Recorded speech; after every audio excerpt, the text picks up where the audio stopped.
Dando continuidade, pessoal, à nossa primeira aula, Fundamentos da Gestão Educacional, nós vamos entender um pouquinho sobre o que é gestão, né? O que é gestão educacional, gestão escolar. Se você for olhar as definições, gestão é um processo de planejar, organizar, dirigir, avaliar as ações para alcançar os objetivos coletivos. Envolve coordenação de pessoas, recursos e processos. Pressupõe tomada de decisão e liderança, né? É tudo muito lindo assim na teoria quando você vai olhar, mas quando a gente vai pensar na prática é um pouquinho mais complicado. Por quê? Às vezes, quando você cai num cargo de gestão, e eu vou dar bastante exemplo do Instituto Federal, você vai aprendendo com a prática, com o seu dia a dia. E nem sempre a gente tem aquela experiência do dia a dia para lidar. Então, por exemplo, quando eu fui gestor por 3 anos do curso de agricultura, eu caí lá de paraquedas e de repente eu tinha que lidar com toda a parte de gestão do curso. E por mais que eu tivesse tido na minha graduação a gestão escolar, passa muito tempo. A gente é professor durante muito tempo, a gente não. Quando você sai da sala de aula para gerir, são novos desafios, certo? E o objetivo, então, dessa primeira disciplina é trazer o que está na teoria e eu vou complementar um pouco com as práticas que eu pude vivenciar ao longo aí de 3, 4 anos que eu estive na frente da gestão. Tá bom? Então, é um conjunto de ações e processos voltados à organização, coordenação, avaliação das políticas e práticas educacionais. A gente vai atuar no plano macro, que envolve as secretarias de educação, as redes de ensino e as políticas públicas, envolve a formulação, implementação e avaliação de políticas educacionais e está relacionado com a garantia do direito à educação, que tanto a gente vê falar na LDB 939496, né? Esse conceito de gestão educacional, ele vem lá de trás da gestão administrativa. E a gente vai ver nos próximos slides que ao longo do tempo, o modelo de se pensar a gestão de uma escola, por exemplo, ele mudou. Por quê? Tem instituições que enxergam a escola como uma empresa, e ali o foco é ganhar dinheiro. E esse é um modelo de gestão, né? Ele vai impactar diretamente na qualidade do ensino e aquilo que é ofertado para os estudantes. E tem um modelo de gestão que está focado ali no desenvolvimento, na capacitação do ser humano, né? Do educando ali no caso. Fazem parte da gestão escolar, muito importante, direção pedagógica, a direção administrativa, supervisão escolar e orientação educacional. Hamilton, perguntar para você, direção pedagógica é aquela parte da gestão que cuida de qual assunto? O que você imagina que poderia ser direção pedagógica? Relacionado à educação mesmo, né? Planejamento do ensino. Foca no currículo e no ensino, a resposta correta. Esse tipo de slide eu estou colocando aqui porque é o que cai muito em concurso. Como eu disse lá na outra slide, o foco meu dessa disciplina é preparar vocês para concurso. Então, quando pensar, quem faz parte da gestão escolar, tem que lembrar aquela pessoa que cuida do currículo e do ensino, que é a direção pedagógica. A direção administrativa vai cuidar do quê? Burocracia, perfeito. Supervisão escolar vai cuidar dos professores do currículo e a orientação educacional acompanha o desenvolvimento ali do aluno. É aquele que vai estar em contato, quem está na frente de uma orientação educacional se depara com cada problema assim, que você fala assim, não estou acreditando. É caso de conselho tutelar, é briga, é aluno que está em depressão, são assim, diversos desafios que o orientador educacional ali que está próximo em contato ali com o aluno enfrenta numa escola. Então eu percebo que às vezes ali na escola a gente cumpre diversos papéis, né? Papel de psicólogo, papel às vezes de pai, de mãe, né? Sem mesmo ser, a gente acaba, né? Quem está ali na frente acaba desempenhando funções além daquilo que a gente recebeu o diploma para fazer. E as funções clássicas da administração aplicada à escola envolvem o planejamento. Quando eu digo planejamento, é todo o planejamento, seja do currículo, seja o planejamento financeiro, seja o calendário, toda a parte de organização, estruturação de recursos, sala de aula, a parte de você destinar disciplina para cada professor, a parte de liderança, mediação de conflitos e controle e avaliação, quando você vai monitorar, né, uma preocupação dos gestores, como que está o desempenho da minha instituição frente a tantas outras instituições, as metas, né, que são propostas tanto pelo governo federal quanto pelas outras redes de ensino. Esse slide eu já passei. E só para a gente lembrar um pouquinho como é que eram os modelos de gestão escolar antes de 1980 e depois de 1980. Como eu disse, a gente tem um modelo tradicional que ele vigorou a partir da gestão administrativa, em que tinha uma forte influência de administração científica. Então, o papel do gestor era uma estrutura hierarquizada. Eles enxergavam que, se eu sei administrar uma empresa para fazer ela gerar resultado, a escola também ela pode ser administrada da mesma forma que uma empresa. Então, uma empresa, você tem o CEO lá em cima e você tem os subordinados embaixo. Então, essa visão, ela põe o diretor lá em cima, tomando todas as decisões, professores, funcionários e os alunos lá embaixo.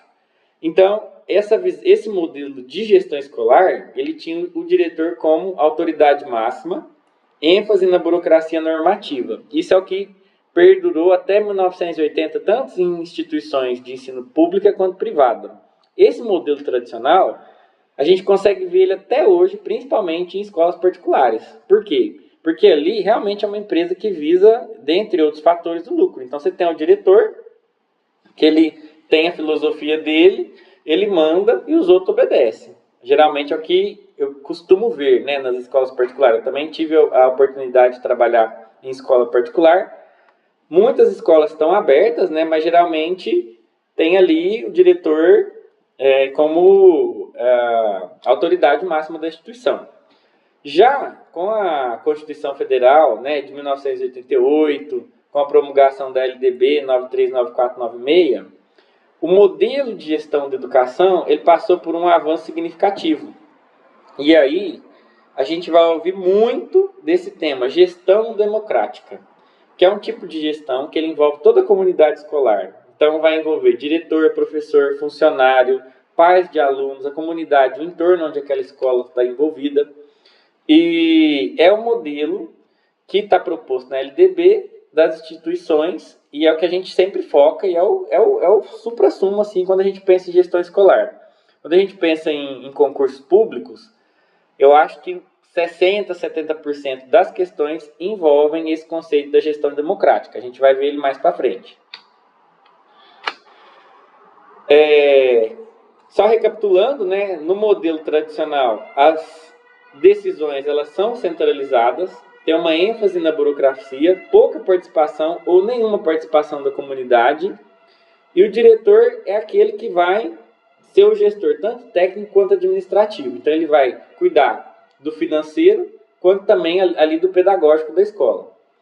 E na gestão democrática, não, a gente já tem participação coletiva. Essa participação coletiva ela é prevista no projeto político-pedagógico da escola, né? Você tem a associação de pais, você tem as reuniões, e ali toda a comunidade acaba interferindo para tomar as decisões e guiar para onde a escola vai traçar as metas e os objetivos. Então, as decisões são compartilhadas. Valorização dos conselhos escolares, foco no pedagógico social, mudança de paradigma.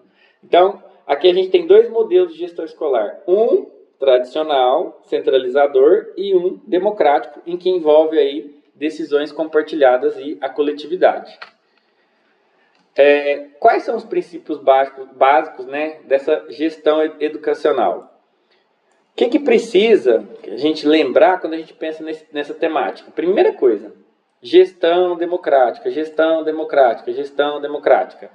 Participação da comunidade escolar, transparência e responsabilidade, autonomia da escola. Foco na aprendizagem e na formação integral do estudante, valorização dos profissionais da educação, legalidade e compromisso social. Esses são os princípios aí que norteiam a gestão educacional, né, nos modelos de hoje em dia, após essa abertura. Não podemos esquecer que a gestão escolar ela tem 4 dimensões, né? a dimensão pedagógica, a dimensão administrativa, financeira e a relacional. Lembra lá atrás que a gente tem os 4 coordenadores? Coordenador pedagógico, o coordenador administrativo financeiro, vamos voltar aqui só para não esquecer, direção administrativa, supervisão e orientação educacional. Essa gestão escolar, ela está relacionada com as dimensões da gestão escolar, tá? E é a dimensão pedagógica que orienta as demais. É a partir do pedagógico que as dimensões administrativa, financeira e relacional comunitária, elas vão se organizar ao longo do ano aí em todo o fluxo escolar que a gente tem. Já estamos quase finalizando. E o papel do gestor, né? Aquele que vai estar ali na frente. Quando a gente está, às vezes, no curso de licenciatura, a gente nunca pensa, né? Não, eu quero ser só professor, então eu vou trabalhar ali, não vou estar em algum cargo, né, de gestão. Mas, vez ou outra, a gente acaba caindo num cargo de gestão. E aí ele precisa ter liderança, saber mediar conflitos, nós vamos falar disso bastante em algumas aulas mais para frente. Saber articular, conhecer, né, todos os professores da escola ali. Tem que ser uma pessoa que ele se dá bem, tem que ser uma pessoa maleável, tem que ser uma pessoa de boa comunicação, porque ambiente em que a gente trabalha em grupo, em equipe, surgem muitos conflitos, e o gestor ele tem que saber mediar esses conflitos, tá? Garantia das condições para o ensino-aprendizagem, vamos ver o que mais aqui, responsabilidade social e compromisso com a qualidade da educação. Hamilton e outros colegas aí, essa primeira aula de hoje é uma aula bem curtinha mesmo, né? Só para a gente adentrar esse tema gestão escolar, e sempre, ao final de cada aula, eu vou trazer questões de concurso público. Por quê? É esse que é o meu objetivo, é preparar vocês para os concursos públicos. Então, é que eu acho que eu trouxe 8 exercícios, nós vamos resolver de forma conjunta aqui. E refletir um pouco, né? À medida que a gente for caminhando nas aulas, a gente vai acabar refletindo sobre o papel de nós, como professores, nessa transição para a possibilidade de algum dia se tornar gestor, né? Seja em qualquer área. Então vamos resolver junto, Hamilton? A gente vai só resolver essas 8 questões e aí tá encerrada essa nossa aula. A gente vai ver que para esse primeiro tema são poucas questões. Quando a gente mudar e ir avançando, tem questão que a gente tem 30, 40 exercícios, a gente não vai resolver todos em aulas, mas alguns deles eu vou escolher. Então, para essa primeira questão do CESP 2012, analista do judiciário na área de pedagogia, em que caiu esse tema de gestão educacional. Consoante a concepção tradicional de gestão educacional, qual alternativa dessa aí você marcaria como correta?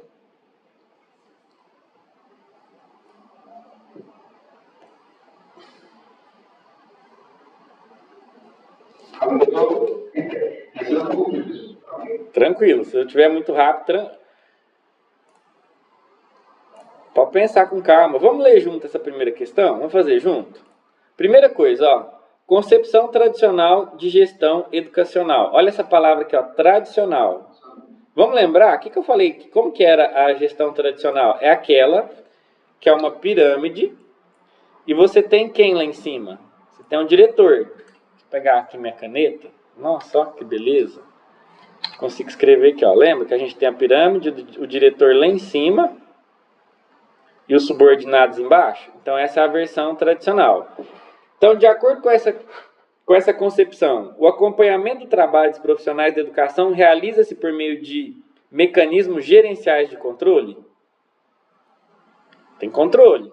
Vamos lá, vamos continuar lendo. Os conselhos de escola têm função deliberativa? Quando falo os conselhos de escola têm função de deliberar, eles que vão decidir? Numa concepção tradicional, o conselho de escola tem função deliberativa? Tem não. As decisões são centralizadas e os espaços escolares são essencialmente coletivos. Existe coletividade? Não. O gestor escolar, indicado pelo poder local, zela pelos interesses da comunidade? Ele faz o que ele quer da cabeça dele. As relações entre os segmentos escolares estruturam-se horizontalmente? Olha essa pirâmide aqui, que ela é vertical, de cima para baixo. Então, não é horizontal, tá? Então a gente pode fazer por eliminação. E essa primeira questão, então, aqui ficou letra A. Consoante concepção tradicional de gestão educacional, o acompanhamento do trabalho dos profissionais da educação realiza por meio de mecanismos gerenciais de controle. Então você tem a figura lá do gestor, pode ser o diretor, controlando todo mundo, mandando e as coisas saindo do jeito dele. Quem nunca? Já estudou em escola particular, Hamilton, alguma vez? Não. A realidade de muita escola particular é assim, o diretor manda, o subordinado tudo obedece, e se você não concordar com aquilo, você é convidado, às vezes até, eu já passei por isso, a pedir demissão, trocar de escola, é desse jeito que funciona. Pelo menos até 2020, que foi a última vez que eu trabalhei em escola particular, era desse jeito. Então a gente já ficava lá pianinho, porque tinha que pagar os aluguéis, né, pagar as contas, então manda, a gente obedece. Milton, questão 2, FGV, Fundação Getúlio Vargas, para o cargo de diretor escolar. A gestão da escola é um dos fatores intraescolares que podem minimizar o efeito da origem social nos resultados da aprendizagem dos alunos, promovendo a eficácia e a equidade na oferta educacional. Sobre as estratégias de uma gestão eficaz, considerando o fragmento acima, analise as afirmativas a seguir. Às vezes eu leio um pouco rápido, porque no dia que você está prestando concurso, você tem em torno de 2,5 minutos a 3 minutos para resolver cada questão. Então tem que desenvolver essa habilidade de fazer leitura dinâmica, sabe? Que você vai lendo e focando ali naquelas informações que são mais importantes. Então bora lá, a gente vai marcar em verdadeiro ou falso. O gestor deve conciliar e manter um ambiente propício para a aprendizagem? Você acha que é verdadeiro? É papel do gestor, Hamilton? Sim. O gestor deve envolver os membros da equipe na execução das metas previstas no plano político-pedagógico? Sim. Aquele gestor que não envolve, ele está na concepção tradicional, atrasada. O gestor deve centralizar as decisões para que os agentes escolares se sintam incluídos no processo? Faz sentido isso aí?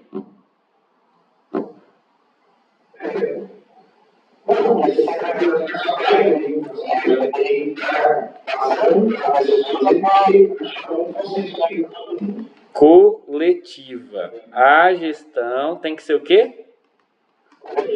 Democrática e coletiva. Então, aqui a hora que apareceu centralizar as decisões, errado.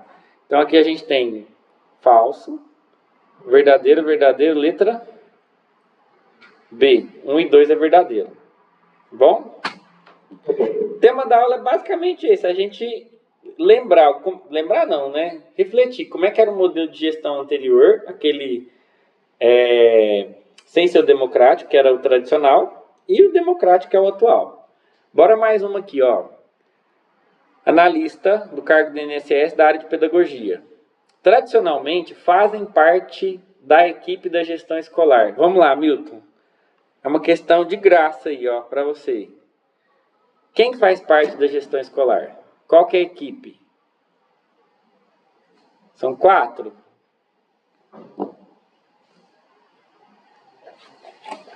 Ops, foi mal, desculpa.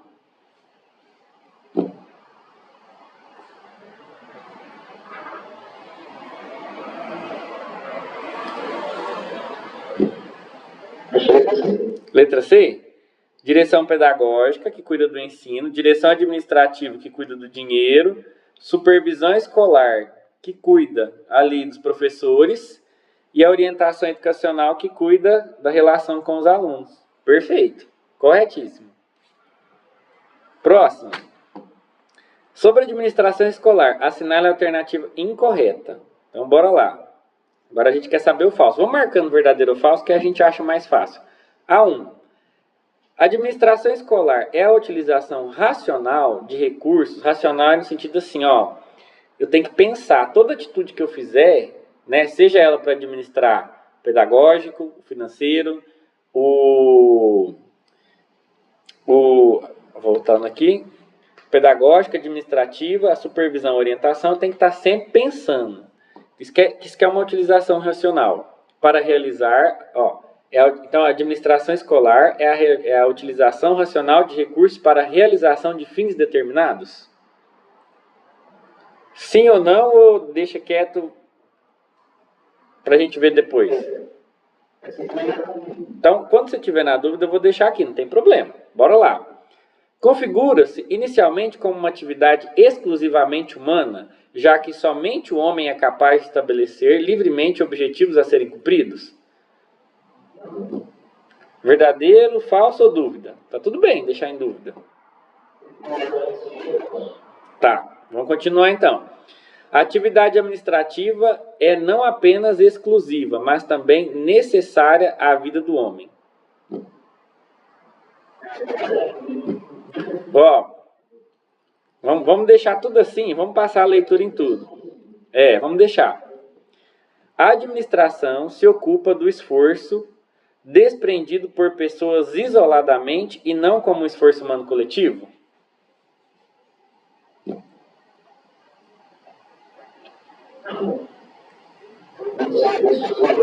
Oh, você já pegou já. Você tá vendo, Hamilton, como é que é o negócio? Quando a gente vai lá prestar o concurso, a gente tem que estar com o ponto-chave. Porque você não vai lembrar de tudo que eu vou falar, mas você vai lembrar da aula de hoje. Você vai falar assim, gestão escolar tem que ser o quê? Gestão democrática e coletiva. É isso.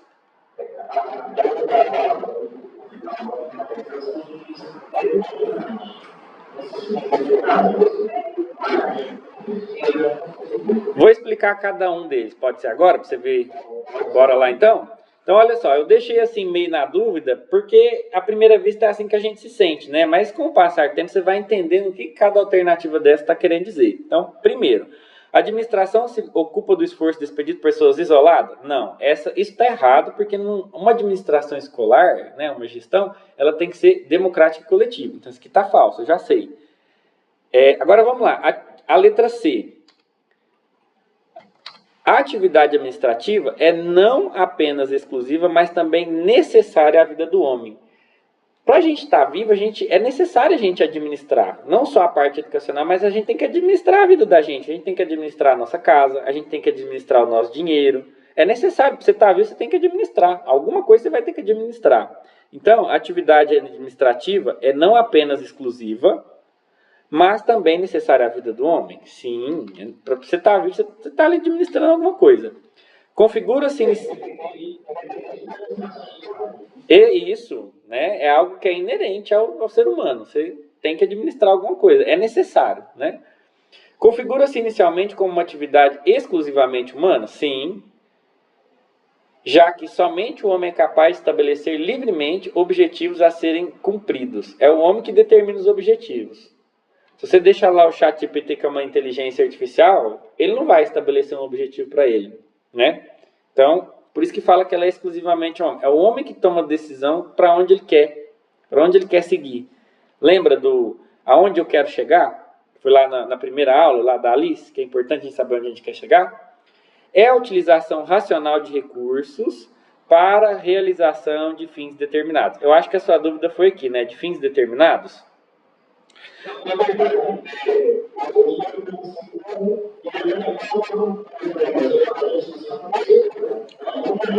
Aham.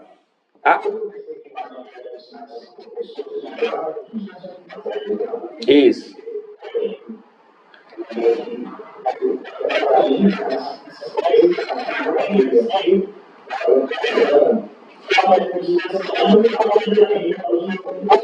Entendido. Porque é uma questão que eu nem consegui achar a banca, né? Não está muito bem formulada, porque aqui ele fala de administração escolar e aí...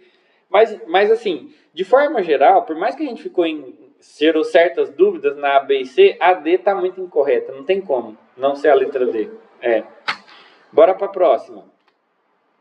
A gestão escolar é uma área estrutural de ação na determinação da dinâmica e qualidade do ensino. De acordo com essa reflexão, assinale a alternativa que não está alinhada a esse princípio. Só vamos pensar no princípio de novo. Gestão escolar é uma área estrutural de ação na determinação da dinâmica e qualidade do ensino. O que não está de acordo com isso? Letra A. É pela gestão que se estabelece unidade, direcionamento, ímpeto, consistência e coerência à ação educacional.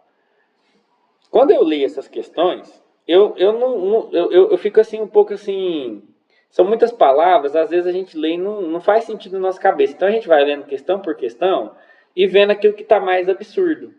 Então eu só vou pôr um traço assim que a gente já leu, vamos caçar alguma coisa que é absurda aqui. É pela gestão que se consegue exercer o controle e o comando. Olha isso aqui, é pela gestão que se consegue exercer o controle e o comando de todos os participantes do processo educativo. Existe isso, Hamilton? Controle.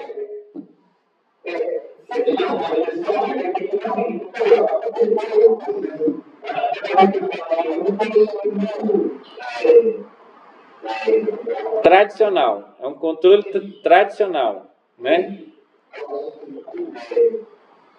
Aquela visão hierárquica. Tipo assim, eu mando e você obedece.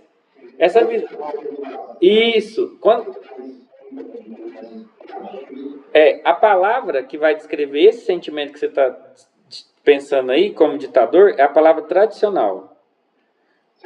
Tanto é que ela é classificada como gestão tradicional e gestão democrática. Tá bom? Então aqui, ó, tem cara de ser o nosso absurdo. É aquela que não está alinhada ao princípio. Vamos ver o resto.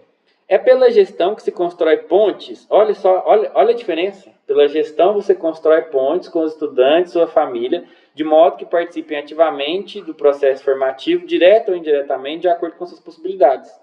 Tá perfeito com a gestão democrática essa frase. É pela gestão que se inicia a melhoria das ações dos processos educacionais voltados para o aperfeiçoamento da aprendizagem dos estudantes e sua formação. Ok. É pela gestão... Oi? Pois é, ó, né? Aperfeiçoamento, você vai melhorar ali. É pela gestão que se maximiza as oportunidades de formação e aprendizagem dos estudantes. Isso está de acordo. Você pode ver que a B é o absurdo, não está alinhada. Você vai controlar e comandar. Porque quando a gente pensa no gestor, a gente não pode ter aquela visão de que assim, ele fala, eu vou baixar a cabeça e vida que segue. Não, o modelo de gestão não funciona assim hoje em dia, principalmente no ambiente escolar. Então, uma gestão, depois se você chegar a trabalhar numa escola ou num ambiente assim, você vai ver que sempre tem uma comissão, ninguém toma decisão sozinho. Então vamos supor assim, vamos organizar uma feira de ciências, vai fazer uma comissão, vai chamar um monte de professor, cada um vai contribuir de alguma forma e as decisões vão ser tomadas de forma coletiva. Aquele que é o presidente da comissão, ele é o responsável só por a questão burocrática de assinar e de unir a equipe e de marcar as reuniões, mas ele não sai tomando decisão por conta própria, porque qual que é o sentido de ter uma comissão se não houver debate, se não houver diálogo ali entre os participantes, né? Vamos lá, para a gente finalizar. Falta só mais duas questões. Essa daqui é da FGV, de Paulínia. Em sua primeira reunião do ano letivo, com a equipe de professores e funcionários da escola, a diretora projetou a seguinte imagem. Educação não transforma o mundo. Educação muda pessoas e pessoas transformam o mundo. Paulo Freire. Ela disse que gostaria de iniciar o ano letivo conversando sobre a função social da escola. Sobre essa temática, mais uma vez a gente quer procurar a alternativa incorreta. Então a gente está procurando o absurdo.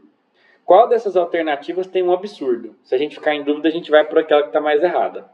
Bora lá. A escola, enquanto criação do homem, legitima-se diante da sociedade ao cumprir a finalidade para a qual foi criada. Vamos ler as outras. A escola precisa ser um espaço para a transmissão e a reprodução do conhecimento específico. A educação deve ser compreendida enquanto prática social que se dá nas relações sociais que os homens estabelecem entre si. A educação é uma atividade humana que se define na totalidade das relações sociais. E por último, a função social da escola implica repensar seu próprio papel, sua organização e os atores que a compõem. Hamilton, diga para mim. Você encontrou? Qual letra? Essa que está incorreta? Você acha que isso aqui é falso? Função social da escola, repensar o seu próprio papel, sua organização e os seus atores que compõem. Uma escola não deve fazer isso. Todo dia ela tem que estar pensando no seu próprio papel, Hamilton. Essa é a principal função da escola.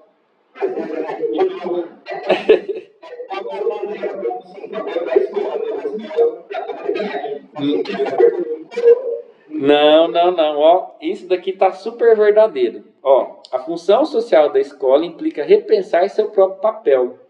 Todo dia a escola, quando eu falo escola, né? A gestão, os professores, a gente tem que estar pensando. Qual que é o meu papel ali? Ó? Eu sou professor de Química. Aqui em Uberaba eu tenho uma realidade. Lá no Tocantins eu tenho outra realidade, que você tem alunos com situação de vulnerabilidade, aluno passando fome, estudante grávida na adolescência, violência familiar, falta de infraestrutura. Né? Quando eu trabalhava no Tocantins eu vivenciava tudo isso. Eu consigo ter os mesmos objetivos que aqui de Uberaba? Será que a minha disciplina de Química eu vou conseguir alcançar os mesmos objetivos aqui e lá? Será que lá precisa de tudo são as mesmas coisas? Não. Ela depende do ambiente que você está. Então, muitas das vezes quando eu estava lá no Tocantins, eu ficava pensando assim, eu tenho esse conteúdo para poder trabalhar, mas primeiro eu tenho que garantir, eu tenho que olhar a situação desse estudante que está passando fome. Como é que eu vou falar de química sendo que a pessoa está passando fome, está desmaiando? Então, se eu fechar os olhos para o que está acontecendo ao meu redor, eu estou desconectado da sociedade. Então, muitas das vezes, o professor está ali, ele não consegue dar aula. Ele vai fazer um papel social. A escola vai além só daquele simples conteúdo. Então, essa função social da escola implica em repensar seu próprio papel? Sim. Todo dia a gente tem que estar repensando ali o que eu estou fazendo. O que eu estou fazendo? Será que aquilo que eu estou propondo está chegando ao estudante? Você já deu aula alguma vez, Hamilton? Não? Tranquilo. Se algum dia você tiver essa oportunidade, você vai lembrar dessa situação. A gente programa alguma coisa, igual eu estou aqui dando aula, né? Estou aqui dando aula. Será que aquilo que eu planejei vai estar de acordo com as suas necessidades? Né? Então eu tenho que alinhar. Então eu tenho que estar o tempo inteiro me repensando, né? Então tá verdadeira. Eu já vou te mostrar de cara aonde está o erro aqui, para a gente não delongar muito. Mas é nessa palavra aqui, ó. Transmissão. Quando a gente pensa nas práticas pedagógicas ao longo do tempo, você já teve essa disciplina de didática? Sim. Sim. Isso, didática. Então, lá você vê que a educação lá atrás, ela tinha a educação tradicional, depois você teve a educação tecnicista, depois a libertadora e aquela que é a mais atual agora, que é baseada nas práticas sociais que a gente fala de Paulo Freire. Já ouviu falar de Paulo Freire? Paulo Freire, ele publicou, né, algumas obras, né, falando assim, que para você pensar a educação, você não pode pensar o seu estudante como uma folha em branco, como algo que você deposita o conhecimento, como se fosse uma conta bancária, e no final do mês você tira um extrato para ver o quanto de juros que rendeu ali, ou o quanto de dinheiro que ainda tem. Então, o professor ele não é transmissor do conhecimento, ele é um mediador do conhecimento. Então, você nunca pode usar a palavra, eu vou transmitir, eu estou aqui, eu vou transmitir. Porque quando você pensa que alguém está transmitindo, está engessado. Então, é um mediador. Por quê? Professor e aluno, eles aprendem de forma simultânea ali. Então, o professor também é aluno. Então, olha só essa frase. A escola precisa ser um espaço para transmissão? Nossa Senhora, de jeito nenhum. A escola é um espaço para mediação da aprendizagem, né? Então, você viu a palavra transmissão, já está errada. Essa é incorreta. E a reprodução? Não seria reprodução, porque se for reprodução, você está igual um papagaio. Fala, repete, fala, repete, fala, repete. Então tem que ser um lugar que você vai pensar, que você vai ali refletir sobre a sua situação, né? Parece que não, mas a escola é um lugar político, né? A gente tem ali que estar sempre pensando nas atitudes. Demorei muito, foi mal, Hamilton, mas bora para a próxima. Agora vai ficar mais fácil. Só falta 7 a 8 a gente encerra a aula, né? No contexto da teoria dos traços de personalidade relacionada a líderes efetivos, assinale a alternativa que não condiz com as características esperadas aí de um gestor. Essa questão não tem muito a ver com a parte de gestão da educação, não, mas tem a ver com o gestor. O que não condiz com um gestor de uma escola ali, né? Se ele prezar pela gestão democrática?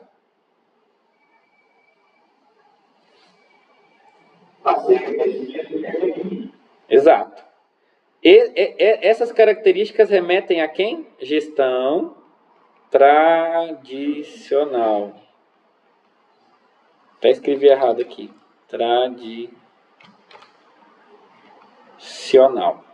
Boas habilidades tem que ter, determinação na realização dos objetivos tem que ter, maturidade, espírito empreendedor e empreendedorismo social. Beleza. Última questão do dia. Essa última questão, ela envolve ali alguns conceitos que a gente não viu aqui na aula de hoje, mas dá para a gente compreender. Ao longo dos anos, a administração escolar sofreu influência da administração de empresas, que ao desconsiderar as especificidades da escola, procuravam limitar seu reconhecimento como espaço historicamente situado, no qual as ações realizadas são de natureza política e envolvem a concreticidade e a totalidade dos fenômenos. De Nair Leal, no livro Gestão Democrática na Escola, aponta que 2 pressupostos básicos da administração de empresas foram assumidos nesse processo. Então, quando a gente pensa na gestão tradicional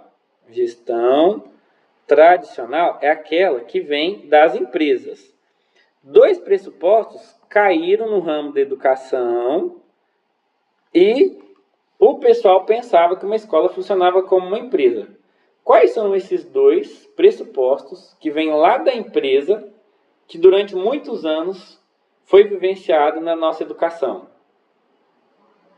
Totalidade e controle. Olha a palavra controle. Isso aqui veio, né? Lembra do controle tradicional? Generalidade e aplicabilidade. Racionalidade. O que é racionalidade? É você pensar. Para estar ali o tempo inteiro pensando em otimizar, né? E generalidade? A generalidade é um princípio que fala assim, ó. O que serve para um serve para outro. Se serve aqui para minha empresa, também vai funcionar aqui na escola. É um princípio, né, da generalidade. Vou trazer os 2 princípios aqui, ó, só para você ver, ó. Racionalidade é aquilo que foca em métodos técnicos e padronizados. Isso funciona na escola? Essa racionalização? Não. A gente tem que pensar na humanização. Então, o professor tem que ser humano. Ele tem que enxergar o aluno ali como um ser humano que tem limitações, que tem possibilidade de crescimento. E aí você vai mediar ali e levar o estudante a desenvolver o seu máximo potencial. Se você focar só na racionalidade, você está focando ali só no material didático. Então, você tem esse conteúdo para ministrar, independentemente do seu aluno, se ele é cego, se ele é cadeirante, se ele tem algum transtorno de cognição, você vai focar ali no método. Então, essa racionalidade, ela veio lá da empresa. Por quê? Porque se o seu colaborador da empresa não atende seus requisitos, o que você faz? Você manda ele embora e contrata outro no lugar. Isso não funciona na área da educação.